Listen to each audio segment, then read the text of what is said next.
We're here today with Dr. Robert Adamson, the Executive Vice President and Chief Information Officer at RWJBarnabas Health. Dr. Adamson is the operational leader for the Epic Electronic Health Record implementation at RWJBarnabas, and previously was a Chief Pharmacy Officer and characterizes himself as more of an informaticist than a technologist. For those who don't know, as background, Robert Wood Johnson Barnabas Health is a health system based in West Orange, New Jersey, with 4,500 beds and 11,500 providers in 19 hospitals and other care facilities. It is also New Jersey's largest private employer with 33,000 employees. So, Dr. Adamson, I know that you're in the middle of an Epic conversion that includes the entire health system, hospital, physician practices, also Rutgers Medical School. If you could characterize how you've been able to organize a team in 6 words pertaining to this Epic conversion, how would you do so? Yeah, thank you so much for having me. And what I would say is when I thought about the IT&S group, I needed to come up with a way where we can organize everything that we needed to do around 6 words. And we actually have a logo called Aspire, and that stands for A is for advocacy, S is for security, P is people-centric, I is innovation, R is resources, and E is excellence. And what's wonderful is if you were to go to an agenda, any one of our IT&S groups, it's organized the exact same 6 words. If you look at our strategic plan, same 6 words. If you look at all the goals, whether they're individual goals or shared goals, it's the same 6 words. So what winds up happening is when I do my one-on-ones, whenever I'm doing anything with this team, everybody knows what are the 6 words, what is true north, and then how are we going to organize things. One of the things we found with the Epic conversion, and as most of you know, a lot of you have probably done this before, but many of you may not have done this through COVID. And we were knee deep right into where we needed to activate the project. And there was a lot of pressure to actually put the project on hold and pause it. So I said, well, I don't understand why we're making such an emotional decision. I said, we need to do something with a little more scientific rigor. So what I basically said was, let's go through every work group that we have, and there were 170 of those. True, if half of them are not going to be available during COVID, then sure, we would stop. But if really we have if we have less than a third that are completely unavailable, then I think we should move forward strategically. As an example, if you're an interventional cardiologist, they were readily available. But if you worked in the ED, obviously you were not. And so what we did is we went through that, and instead of making it a yes or a no question, it became one of what's the availability, and then could we actually meet more frequently with the ones who were available and less frequently with the ones who weren't. And then what we did is we took the Epic playbook and we redid the entire thing so that all the people who are out of pocket went last in the decisions. All the ones that were available went first in the decisions. And by doing that and working with Epic, I'm proud to say that we went live on time and under budget right through the pandemic without any changes or any stops. All of this was because of a strategic pause. Rather than making it a binary question, you can go and say, let's ask the question differently. I know you can't meet every week. Could you meet at least 1 hour once a month, just so we can keep advancing? And when you give people different choices, you get different answers. And then what we did was we were able to thread that needle, and the team did a remarkable job with that. So yeah, it sounds like you started a 5-year project that is expected to be completed in 2024. So you started in 2019, and your average weekly tasks that were accomplished rose from 33 to 180, 496. By April, I think, of 2020, you're up to 521. You even went up to 1,309 tasks accomplished in 1 week. Can you speak about that level of productivity and how you've sustained it after COVID? If you have. Yeah, so great question. So one of the things was there was a high degree of aversion to going fully remote. The thought was at the time, now it's sort of something that no one would ever believe moving forward. But back in the day, people were like, wait a minute, if they're going to be remote, how are they going to be productive? And what we found was just the opposite. We found that no one was commuting to work. No one had time to move around and start talking about different things. How did a particular baseball team do last night? Those kinds of things kind of got devoid. And it turned out we actually got more efficient. Well, because we are, for the most part, fully remote with some hybrid positions, obviously those that are patient-facing, customer-facing, et cetera. Those aside, what we found was by keeping everybody remote, we took the same exact playbook and just kept moving forward, which was to do this in an efficient manner. We discovered that people flying in for the week, as an example, rather than doing that, gave them all this availability, and we actually got more productivity. We had the opposite problem, which was how to get people to shut off and to shut down. And so what we did is we did a lot of things that forced function, where we said, this is protected time. You have to take your protected time. This is the time we're all going to get together and celebrate something that has nothing to do with this job and get to know each other. And by inserting those kind of points, we've maintained that to this day. We do 2 huge events, one in the middle of the year and the end of the year, where more than 600 to 700 of our colleagues of the 903 in all of ITNS will get together for unity, purpose, mission, and then celebrations.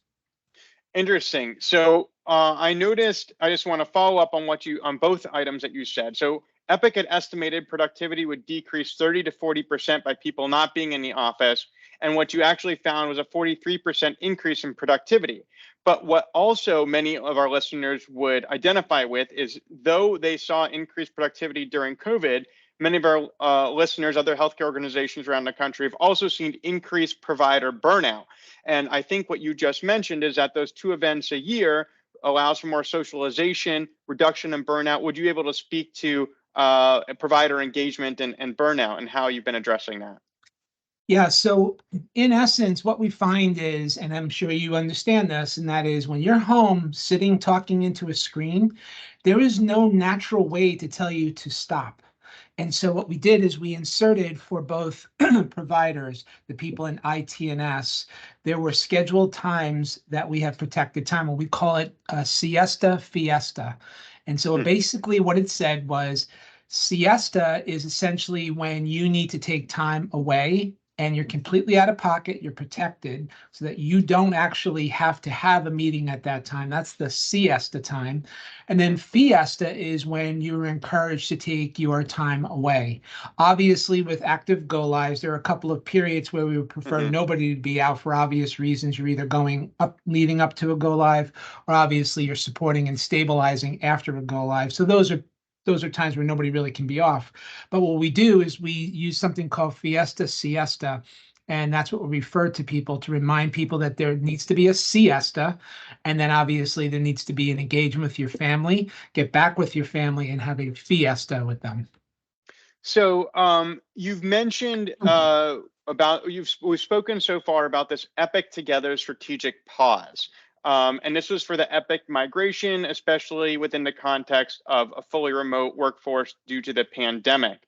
But I'd like to quote you. You said, "We found out that 70% of the people we needed to build the system were fully available to keep making decisions. So I directed the team to put all people who weren't available at the end of the build and all people who were available to move them forward." So what I'd like to ask is, the numbers that you have produced due to your strategic approach to prioritization of this particular go live are very impressive.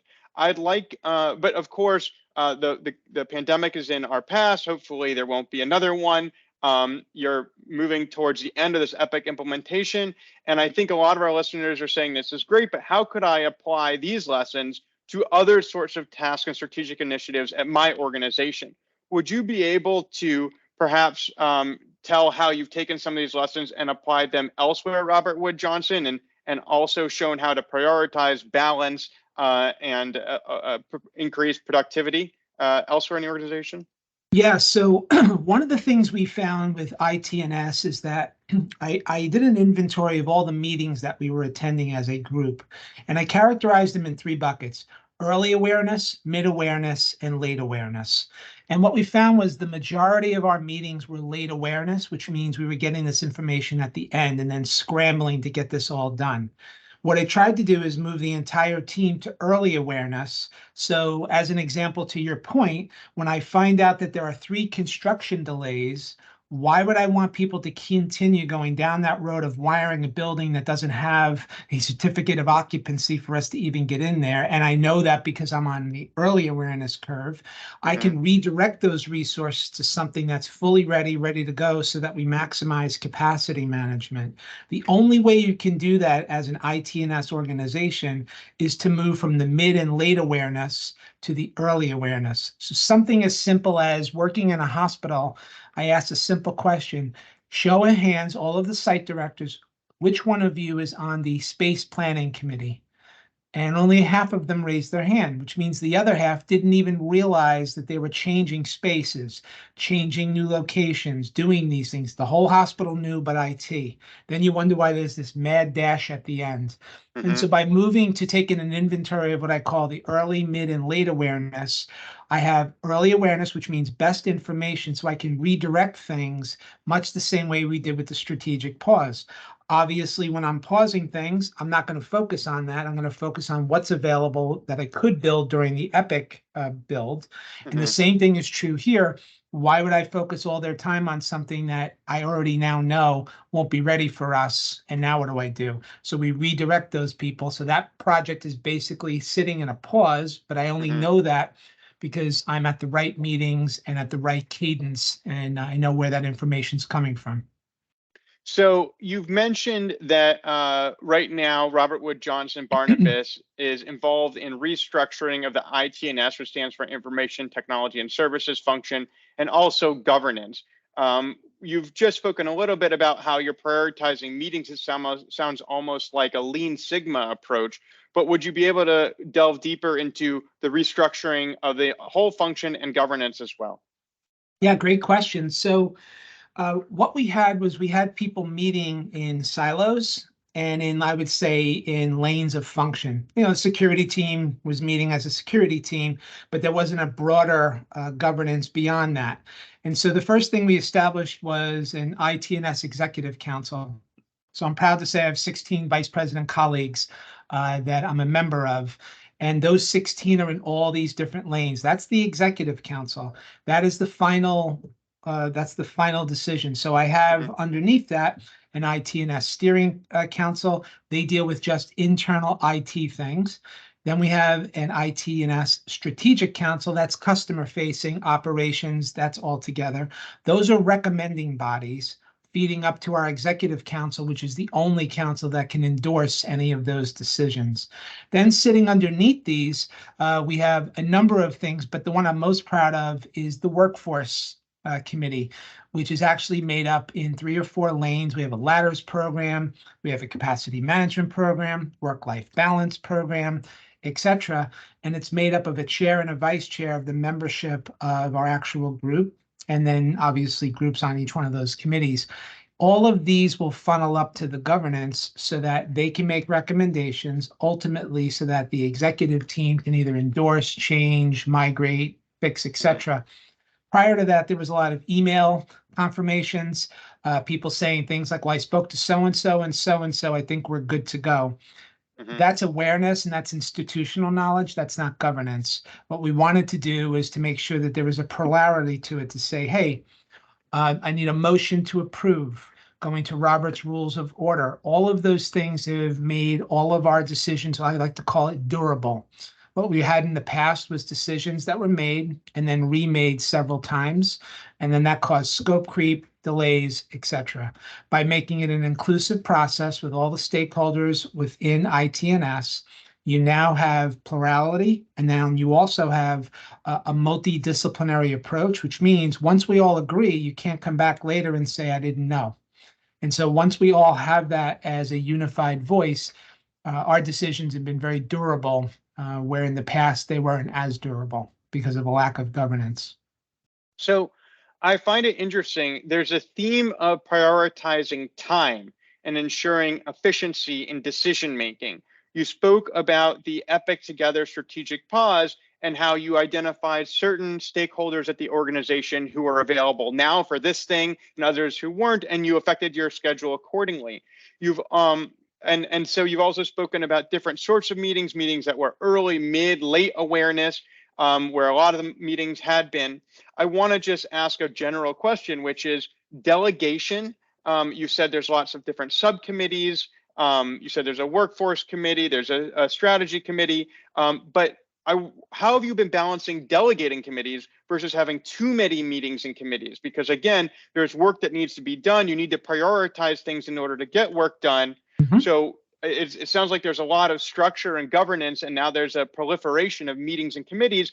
How have you struck a balance between delegating and ensuring that there is a unanimous decision and that we are moving forward with transparency versus too many meetings and committees preventing us from doing our work? Yeah, so what you need is, the first thing I decided is what are recommending bodies, what are endorsing bodies. And so what you don't want to have is 25 meetings to get to the final decision. That's woefully inefficient. On the other hand, you can't have no decisions. So it's always that thing where you want to have the minimum necessary.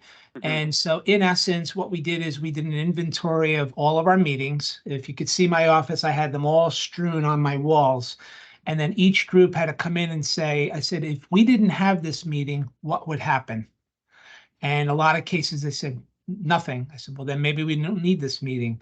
And we went through an inventory of what meetings made sense, which ones still made sense, and then what was the gap? What were the things that didn't connect these? And so we actually deactivated a number of committees that just didn't make sense. They weren't really effective. And then aligned new ones that were actually already there. They were just realigned. This one was sitting by itself, but it led to nowhere. I'm like, well, after you make a decision, where does it go? And they said, great question. Don't know. I said, well, let's get that connected. So there was two bodies of work. I would say we stood up a handful of committees, net new. The majority of this, honestly, was just realignment to make sure that when a decision was made somewhere, it went in a broad enough audience so everybody knew about a particular project. What was the timeline? Who owned what, et cetera, et cetera. And one of the ways we do that is through a product called Workfront, which is a project management tool that we use. Everything goes through Workfront. So everybody now obviously knows who's got what, whose tasks are what, and that there are dependencies that are related to governance, but I wouldn't say it's onerous because I don't want to portray that I stood up 31 new committees. I would say I stood up probably 3 committees overarching, the ones I talked about, and then the workforce committee was to give back to our colleagues, giving the people that were asked to lead a voice back to us in a structured way. That's basically what we stood up. So it wasn't hundreds of things. It was just the opposite, peeling the onion to get to the core. Excellent. We are approaching the end of this podcast episode. So just to get some high level overviews in terms of setting the context for this migration to Epic, you were, I guess, if you were to characterize the migration process, what EHR did you migrate from? Kind of how many years of clinical data are you importing into Epic? How many years are you archiving? What are you doing to allow clinicians access to data that isn't being imported into Epic? Just kind of some of the high-level questions that people who are going through a similar Epic migration may be facing themselves. Just quick high-level overview. Yeah, so we had to migrate from 3 different systems, Allscripts, Cerner, and the last one will be Meditech, which is next year. Those data were actually 5 years worth of data was brought into Epic. So when you went live with Epic, you had 5 years worth of patient data. Anything greater than 5 years, we archived everything, and it was completely retrievable in context when we actually put that into the database. So if you're in Epic, you can look at your archive and sort it pretty efficiently to find anything greater than 5 years old. But candidly, as a former clinician, there's very little utility beyond 5 years, perhaps maybe legal and maybe research is the only 2 I could think of. Other than that, really 5 years we thought was very generous for our clinicians, which is what we did. So it's 5 years worth of data came in, and we went from 3 disparate systems, 3 different financial systems, 2 different lab systems. I can go on and on and on, all consolidating into one, plus third parties we turned off nearly 150 third parties, turned on maybe about 80 new ones, and then maybe needed to upgrade some of the ones to either enterprise or some newer version. Mhm. Excellent. Well, I really do appreciate your time. Any closing thoughts that you'd like to offer to somebody listening? Perhaps if you had a, one wish, if you had a genie in a magic lamp and you could rub it, what would your one wish be if you could have something solved at your organization? The thing that I wish for as a leader, quite frankly, is I knew all 903 people as much as I wanted to. I don't know them all as best I want to know them all because this is my family and I don't know the family members as well as I'd like to because there's just so many of them. And so Mhm. my wish is to have those interactions to get to know them better. Thank you, Rob. For our listeners, this has been Dr. Robert Adamson, a pharmacist by training, the Executive Vice President and Chief Information Officer of the Robert Wood Johnson Barnabas Health, current operational leader of the Epic EHR implementation, and previously the Chief Pharmacy Officer of RWJBarnabas. Rob, thank you so much for joining us today. You're welcome. Take care. Have a great day.